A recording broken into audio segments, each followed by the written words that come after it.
বলিদান দিলাম।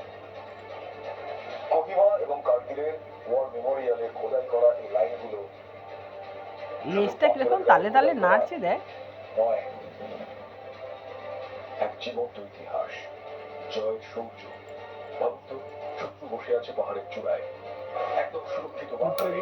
সেখান থেকে ভারতীয় সেনাদের প্রতিটি মুভমেন্ট তারা পরিষ্কার দেখতে পাচ্ছে। তবু জীবনের বাজি রেখে এগিয়ে যাওয়া। আজকে তো কার্গিল যুদ্ধ শেষ হয়েছিল না? কার্গিলে থেকে এসছি রে বাবা।